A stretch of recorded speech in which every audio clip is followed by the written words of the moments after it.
अस्सलामुअलैकुम।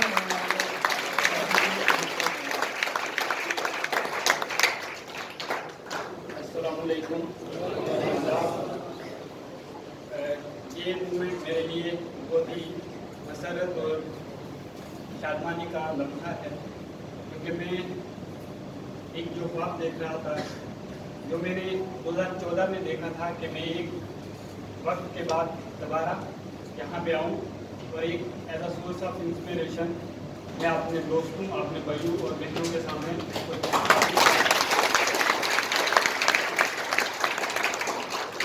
और शुक्र है अल्लाह का कि वो लम्हा आज आ गया। और मैं इसी दायरे से जितनी भी ऑर्गेनाइजिंग टीम है,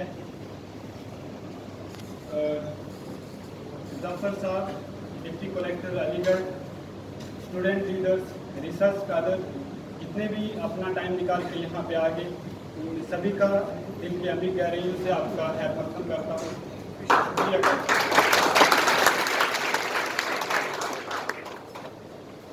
मुझे जो एक टॉपिक दिया गया है जिस पे मुझे बोलना है, वो है how to prepare for civil services. मैं अभी सुन रहा था जफर साहब को, बहुत ही ऑनेस्ट ओपिनियन उन्होंने हम सबको बताए और बहुत इंस्पायरिंग था वो सब, क्योंकि बहुत सारे टॉपर आप यूट्यूब पे जिनको देखेंगे रियलिटी से आपको बहुत दूर ले जाते हैं। जो भी रियलिटी है वो सभी हमने सुनी है और मैंने भी बहुत सारी चीज़ें जानी हैं उनसे और सीखी।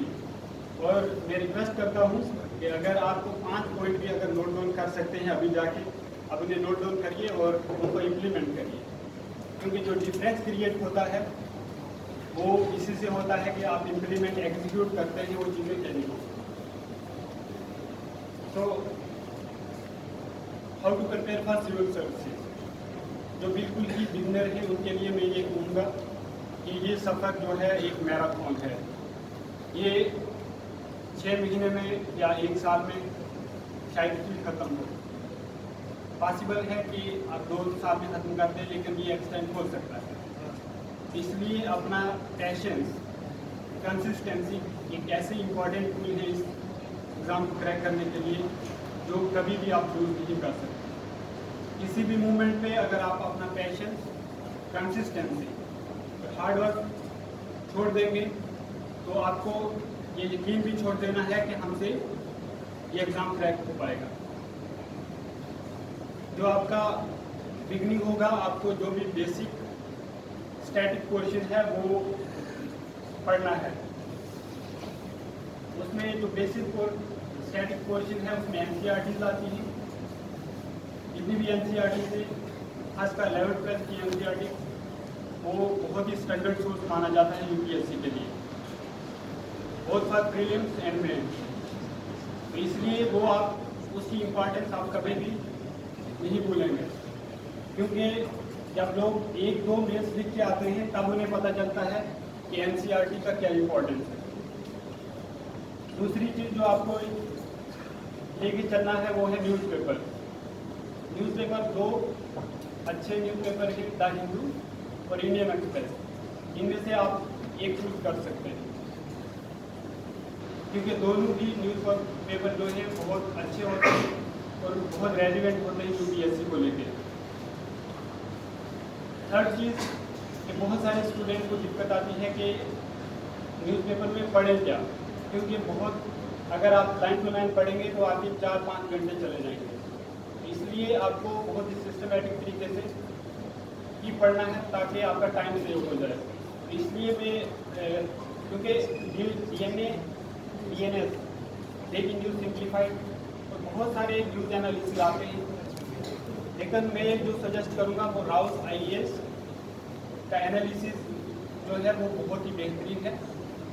Those people are doing a noble job. मैंने उनको फॉलो किया था, मैं सजेस्ट कर सकता हूँ कि वो अच्छा है, तो आप उसे फॉलो करें। 3-4 महीने में आपका बेसिक बहुत सारा जो कंटेम्प्रेरी इशूज़ है उस पर अच्छा कमांड आ जाएगा और आपको न्यूज़पेपर में क्या इम्पोर्टेंट है वो भी समझ आ जाएगा। जब आप बेसिक पढ़ लेंगे, जितना भी टाइम लगे इसे, अपनी अपनी कैपेसिटी के हिसाब से आप कवर कर पाएंगे इसे। 6 महीने लग जाए आपको, 8 लग जाए, 4 महीने लगे, जितना भी टाइम लगे, लेकिन पहले आपको ये करना है। एक चीज़ आपको शायद लगता होगा कि ये बड़ा काम है और इसके लिए बड़ी किताबें पढ़नी पड़ेगी, मोटी किताबें, लेकिन ऐसा नहीं है। आप जो भी बेसिक सोर्सेज हैं, अगर उनको आप छोड़ के आगे बढ़ेंगे तो you will be at a great class. तो आप बेसिक पोर्शन जो है उसको बहुत पैशन से पढ़ें, जितना भी टाइम लगे, और जब ये हो जाए उसके बाद आपको शिफ्ट करना है जो भी स्टैंडर्ड सोर्सेज होते हैं। जो भी लिस्ट है वो सभी को पता ही है कि क्या क्या पढ़ना चाहिए। कल मैं RCA में था, वहाँ पे मैंने बहुत क्लियरली सभी कुछ बता दिया था, इसलिए मैं उससे रिपीट नहीं करूँगा। स्टैंडर्ड सोर्सेज में आपको कंसाइज सोर्सेज रखने हैं, बहुत ज़्यादा किसी भी सब्जेक्ट पे बुक्स नहीं पढ़नी है। जैसे कि मैं एग्जांपल लेता हूँ इकोनॉमी में जो प्रीलिम और मेंस दोनों में कंटेम्प्रेरी इश्यूज जो भी होते हैं, करंट के इश्यूज, उसी पे फोकस रहता है UPSC का। तो आपको बेसिक क्लियर करने के लिए NCERT पढ़ के उसके बाद आप सीधा डायरेक्ट शिफ्ट कर सकते हैं। जो श्री राम की एक बुक है जो PSL पब्लिकेशन से पब्लिश हो रही है, वो आप पढ़ सकते हैं। एक एग्जाम्पल मैंने दिया। इसी के दौरान आपको, क्योंकि कोई भी सफ़र होता है, जैसे UPSC एक ओशन की तरह है और आप वहाँ अपना शिप लेकर निकल जा रहे हो and you are the master of your ship. कुछ भी डैमेज होता है या जहाज डूबता है उसके रिस्पॉन्सिबल तुम हो, कोई भी रिस्पॉन्सिबिलिटी नहीं उठाएगा। इसलिए आपको एक कंपास की ज़रूरत पड़ेगी, और वो कंपास होगा आपका सिलेबस और प्रीवियस ईयर क्वेश्चन। बहुत सारे स्टूडेंट होते हैं वो 3 प्रीलिम दे चुके होते हैं, लेकिन वो UPSC के पेपर कभी नहीं देखते और शिफ्ट ऑन करते रहते हैं कि हम देखेंगे, एक दिन देखेंगे, और वो दिन आता नहीं, और उसकी वजह से वो हमेशा बार बार फेल होते रहते हैं। इसलिए मेरी एक रिक्वेस्ट है सभी से, जो भी इस फील्ड में आना चाह रहे हैं, कि आप सिलेबस हमेशा अपने साथ रखें और अपना जितने भी प्रीवियस ईयर के क्वेश्चन हैं 2013 ऑनवर्ड उनको अच्छे से एनालाइज करें। जो चीज़ें समझ आ रही हैं आपको वेल एंड गुड, अगर नहीं आ रही तो आप जब बेसिक पढ़ेंगे, बहुत सारा दोबारा जब रिपीट आप क्वेश्चन करेंगे तो आपको बहुत सारी चीज़ें समझ आने शुरू हो जाएंगी। और जहाँ तक मोटिवेशन का ताल्लुक है कि कहाँ से मोटिवेशन आता है, क्योंकि ये जर्नी आपके 3 साल 4 साल तक लगातार चल सकती है। इसमें आपको कंसिस्टेंसी मेंटेन करने के लिए और मोटिवेशन, कॉन्फिडेंस कहाँ से आएगा? क्योंकि जो भी हल्के और सुपरफिशियल मोटिवेशन आप YouTube चैनल से लेते हैं,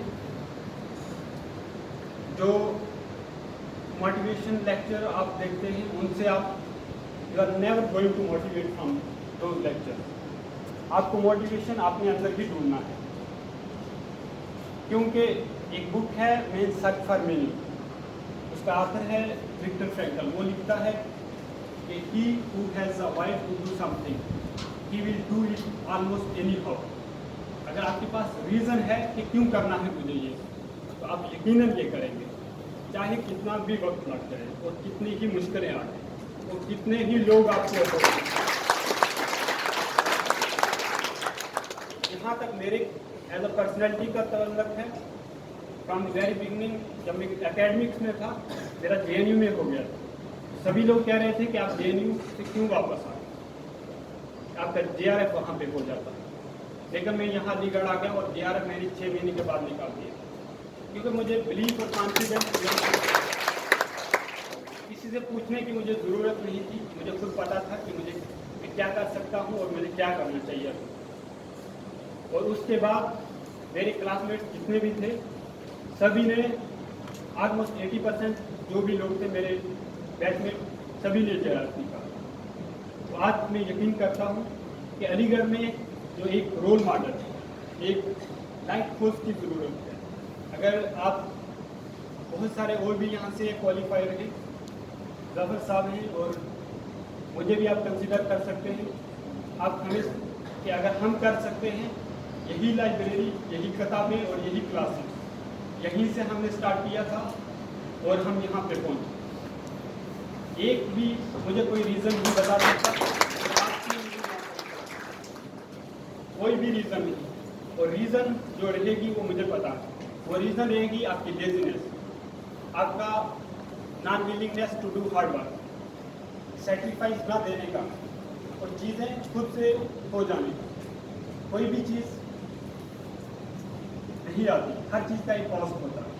और जब आप एक कट थ्रोट कंपटीशन में कम्पीट करना चाह रहे हैं, जैसे यूपीएससी का, जहाँ पे गलती की कोई बहुत कम गुंजाइश होती है, तो आपको इन चीज़ों से, अपनी कंफर्ट जोन से बाहर आना पड़ेगा। You have to fight very hard. आपके साथ बहुत ही जीनियस और सो कॉल्ड धुरंधर लोग होते हैं, लेकिन आपको फाइट करना है और अपने पे बिलीफ रख के आपको बढ़ते रहना है कंसिस्टेंटली। ओवर द टाइम आप इतने कैपेबल हो जाओगे कि आपको समझ आ जाएगा कि आप ये एग्ज़ाम के आप कोई भी नहीं छोड़ेगा।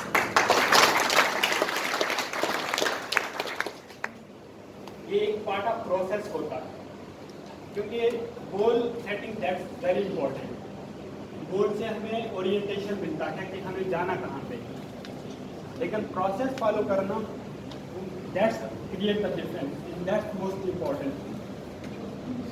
प्रोसेस जो होता है वो हार्ड वर्क का होता है, तो कंसिस्टेंसी का होता है, आपको सेक्रीफाइस करनी होती है बहुत सारी, बहुत ज़्यादा। जितना बड़ा एग्ज़ाम होगा उतनी बड़ी सेक्रीफाइस देनी पड़ेगी। और कभी भी कोई भी एग्ज़ाम कंपटीशन का है, जब तक कि उस लास्ट गोल्डन पीडीएफ में आपका नाम ना आ जाए तब तक आपको नहीं रुकना है। और आपने ट्रेनिंग होता है और आप एक हफ्ते तक खुशी से जूझ रहे हैं तो आप नहीं कर पाएंगे। आपका एक स्टेज है, दूसरा स्टेज, तीसरा स्टेज, जब तक आप फाइनल डेस्टिनी पे नहीं पहुंच जाएंगे तब तक आपको बिल्कुल खामोशी से काम करते रहेंगे। You never have to look back. जिस दिन आपका हो जाएगा उस दिन आपको जरूरत नहीं पड़ेगी किसी को बताने की कि मैं क्या हूँ और क्या कर सकता हूँ। तो वो खुद को मैं एक्सप्लोर करेंगे, रिसर्च करेंगे। तो आप जितने भी लोग थे, इवन रिसर्च कर, मुझे ये बिल्कुल नहीं लगता कि उनके पास अभी टाइम नहीं बचा। उनके पास टाइम है। अगर ज़िंदगी में कोई बड़ा लक्ष्य लेना चाहते हैं वो डिसाइड करें, वो ले सकते हैं, because you are the gold people. आप में इतना पोटेंशियल है कि ज़मीन और आसमान में कहीं पे भी इतना पोटेंशियल है। अगर इस पोटेंशियल को आप सही से चैनलाइज करेंगे, you can achieve unbelievable Heights. आपको भी नहीं यकीन होगा कि मैं वहाँ पहुँच गया। लेकिन अगर आप इसको बर्बाद करेंगे दावाबाजी और इल्म में, और मैं यकीन से कह सकता हूँ कुछ सालों के बाद आपको उसका नेगेटिव रिजल्ट भी देखने को मिलेगा। मैंने अभी हाल में भी ये कहा था कि दावा कल्चर को मैं बिल्कुल ही 1% भी अप्रिशिएट नहीं करता। और जहाँ तक लोग मुझे बताते हैं कि अलीगढ़ में स्टूडेंट दावा से सीखते हैं, क्या सीखते हैं आई डोंट नो। क्या सीखते हैं, कितना उन्हें इंटरनेशनल रिलेशन का पता है, वर्ल्ड की मैप का कितना पता है, न्यूज़पेपर नहीं पढ़ते डेली बेसिस। मैं जनरलाइज नहीं कर रहा, लेकिन मैक्सिमम लोगों का कह रहा हूँ। तो इसलिए गेट बैक टू लाइब्रेरी, और अगर टाइम मिले 10 से 15 मिनट से ज़्यादा अगर आप इस स्टेज पे टाइम वेस्ट कर रहे हो तो आप you are on a big loss, जो आपको 5 साल बाद पता चलेगा या 6 साल बाद। इसलिए अपने डीप इंट्रोस्पेक्ट करिए और अपने जो भी फ्यूचर प्लान है उसको तय करिए। और एक चीज़ मैं बताऊँ, जितने भी बड़े ड्रीम्स लोग देखते हैं वही सक्सेसफुल होते हैं। अगर आप बड़े ड्रीम नहीं देखोगे तो आपके अंदर कोई मोटिवेशन, कोई इंस्पिरेशन नहीं होगा चीज़ों को करने का। जब आप बड़े ड्रीम देखेंगे तो तब आप मजबूर हो जाएंगे उस पर थिंकिंग करने के लिए। जब आप थिंक करोगे तो आप प्लानिंग करना शुरू हो जाएंगे। अब जब प्लान करोगे तो आप वर्क करोगे, एक्शन लोगे, और जब एक्शन लोगे तो एक्शन जो है कन्वर्ट होकर सक्सेस में आएगा।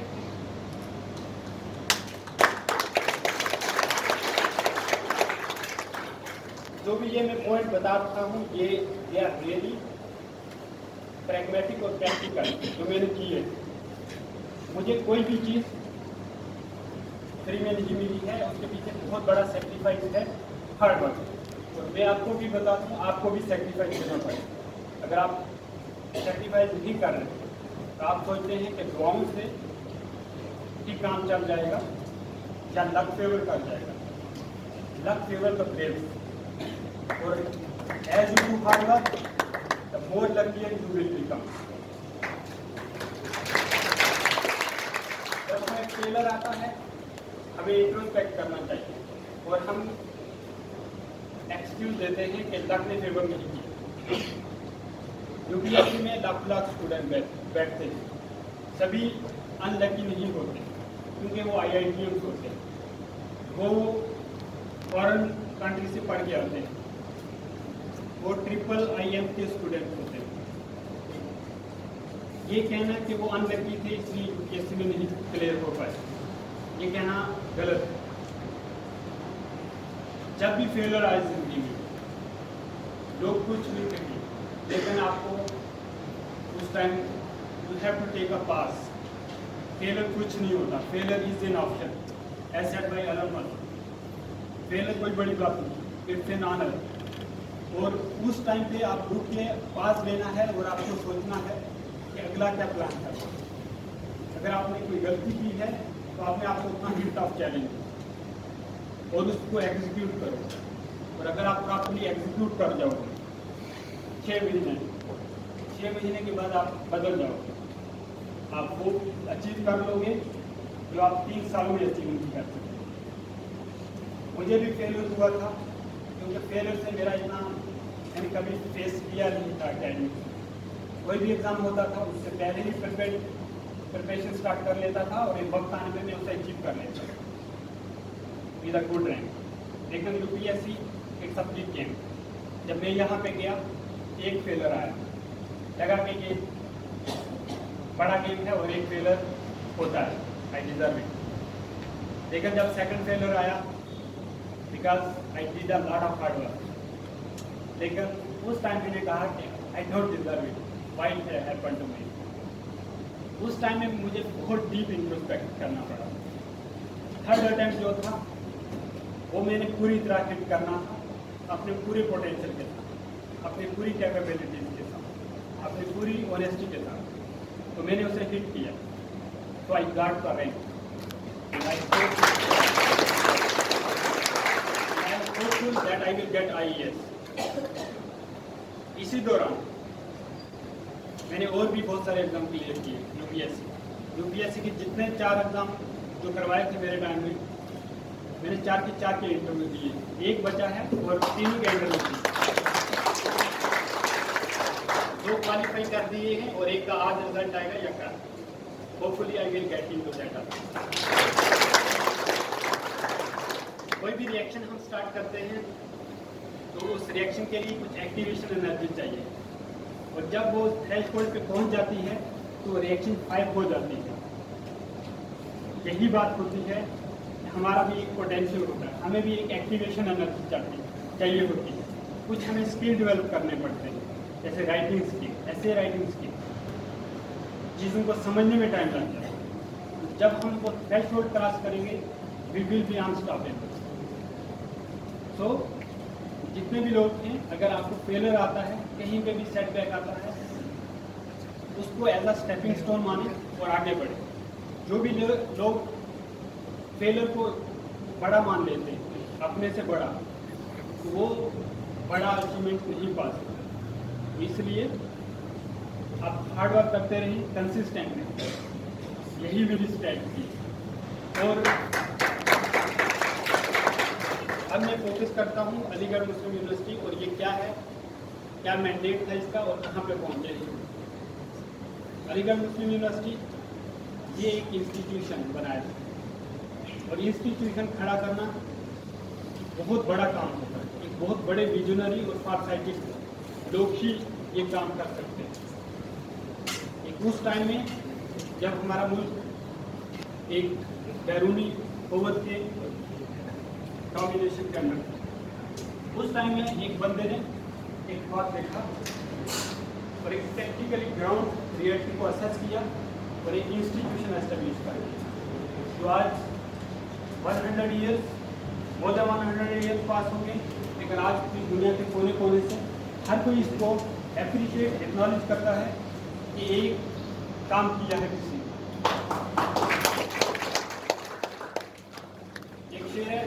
साल नरकस अपनी बेलूरी पे रोटी है, बड़ी मुश्किल से होता है चमन में दिल दवा। सर सीट साहब उनका ख्वाब ऐसा दीदा फारसाइटिंग पर्सन उसके बाद कम ही पैदा हो सके। ये एक कीमती असासा है यूनिवर्सिटी, इसको कैसे प्रमोट करना है, इसकी बिल्डिंग बना के इसके प्लेग्राउंड को एक्सटेंड करके हम कामयाब नहीं हो पाएंगे।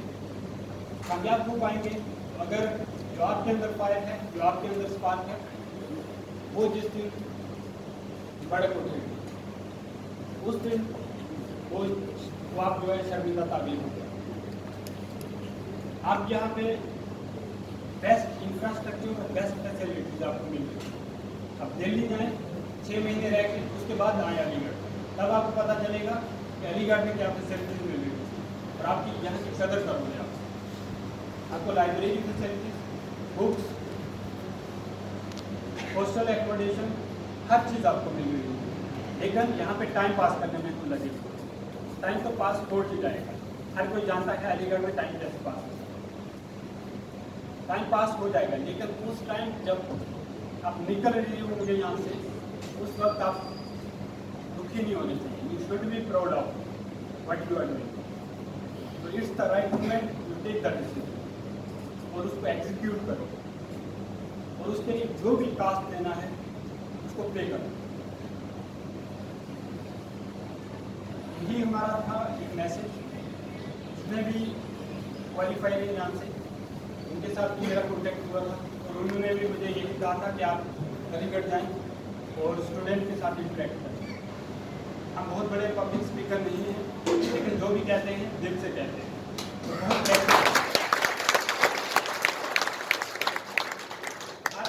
आपके लोगों की तरह मैं भी सामने कभी बैठा था, बहुत सारे लोगों को मैं सुनता था, लेकिन मैं सुन के एक कान से डाल के दूसरे से निकाल नहीं देता था।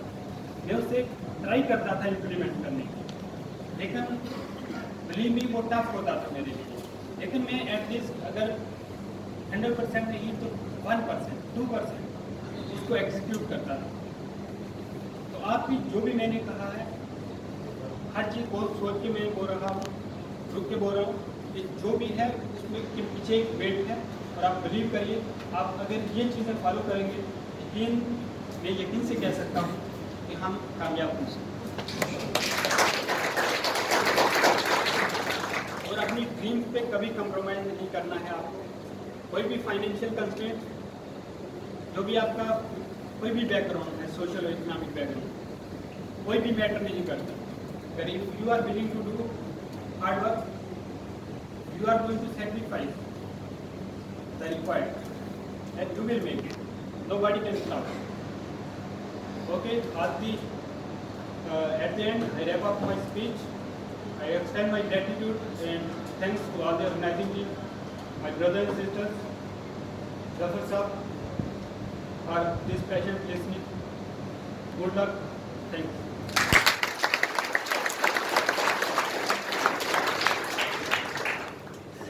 बहुत शुक्रिया, आपने कीमती अल्फाज और कीमती वक्त निकाल के हमारे तशरीफ लाए। सामीन, आप तशरीफ रखिएगा, आप क्वेश्चन आंसर सेशन शुरू होगा और आप अपनी क्वेरीज, अपने क्वेश्चंस पूछ सकते हैं, क्योंकि लिखा हुआ इंटरेक्टिव सेशन है तो आपको बहुत टाइम मिलेगा। लेकिन एक शख्स 3 सवाल से ज़्यादा नहीं कर सकता, क्योंकि सब अपने अपने सवाल रखेंगे।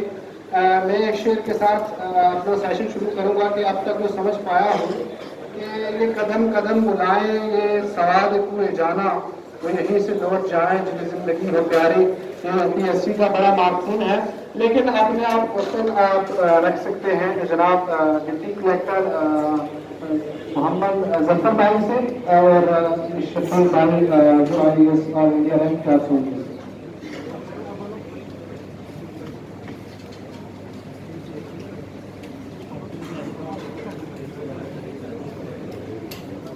बहुत